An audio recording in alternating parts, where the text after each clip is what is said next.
I am Johnny Paper. I wasn't trying to change my life.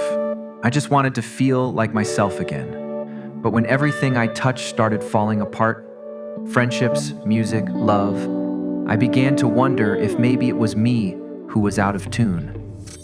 And that's when the real story began. After the worst heartbreak of my life, things spiraled. I was reacting to everything, breaking more than I was fixing. One day, a friend recommended I try a guided meditation at a nearby Buddhist temple. When I got there, the master of the ceremony began to speak. It seemed like he was talking directly to me. Every irritating, painful, or inconvenient situation is a disguised opportunity to practice mastery over one's own vibration. The emotional body will always try to act first. Pause, observe, command peace. Stillness is the gateway to your highest intelligence. Reaction is the ego. Peace is power. Your feelings need to be educated as if they were children. The emotional body can spiral. One must break the pattern quickly by invoking peace and truth. They handed me a stringed instrument I had never seen. Each person present had a simple task to perform in this collective jam that, as it developed, put us in a state of trance.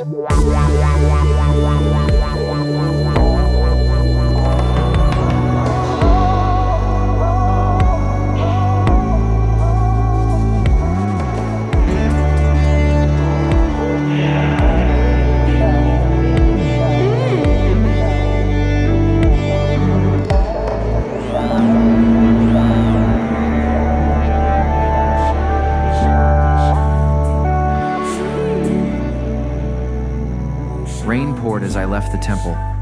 That's when I met the calmest force I'd ever encountered. Serene, radiant. She didn't say anything at first, just looked at me, gently. She opened a white umbrella. Then she grabbed my hand and led me down the street. We ducked into an alley, a labyrinth of brick and grime, but she moved like she'd been there before. As we rounded a corner, a soft light appeared, like a forgotten sunbeam trapped between buildings. The glow led us to a music store, one I swear had never been there before. I turned to ask her something, but she was gone. The bell above the door tinkled as I stepped inside.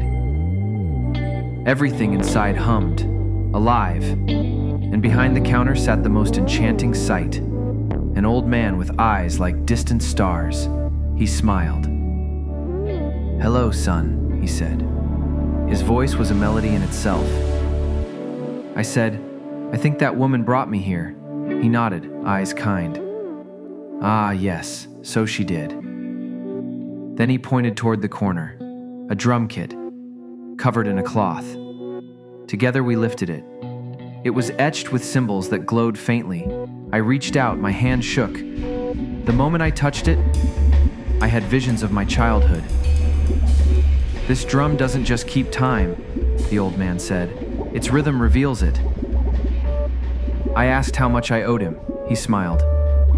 "Come back tomorrow. We'll talk then." I thanked him, took the drum kit, and went home. When I came back the next day, the store was gone, just a bricked-up wall, like it had never existed.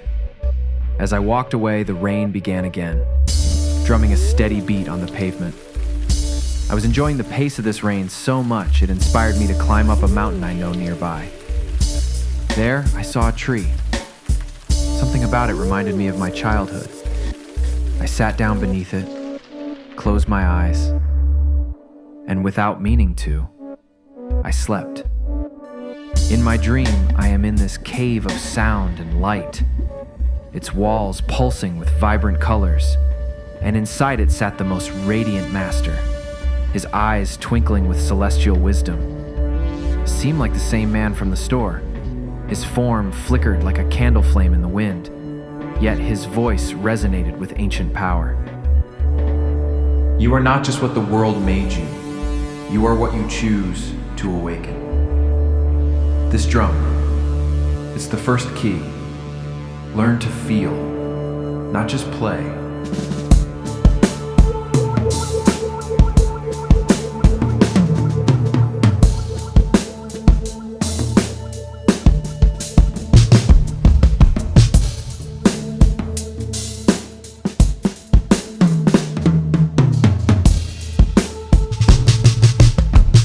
When I awoke, the sky was a canvas of endless blue. Then I remembered the dream, the master, the cave, and the words that echoed in my soul. You are not just what the world made you. You are what you choose to awaken. Was this the answer I'd been searching for? Was this how I could make sense of the cacophony within? Only one way to find out. I spent hours at home alone, just me and the drum kit. The drum didn't judge fragments of my soul. It embraced them, allowing me to confront them, to acknowledge them, and ultimately, to accept them as part of my journey. And then I noticed, the deeper the drumming, the more the room seemed to glow. It was like the drum held some strange power, something beyond sound. I don't know how it started. One moment I was drumming. The next I was dreaming, awake. From the corner, something appeared. A bass guitar. Wrapped in violet light, it pulsed like a dream half remembered, and though I hadn't touched it, I could hear it. The sight sent a shiver down my spine, a thrill of anticipation mixed with a hint of fear. Could this be my next step? Was the universe nudging me towards another key, another layer of my awakening? The thought both excited and terrified me. Yet as the wind blew faintly through my window, I knew I couldn't resist the call. The music was calling, and I had to follow. To be continued.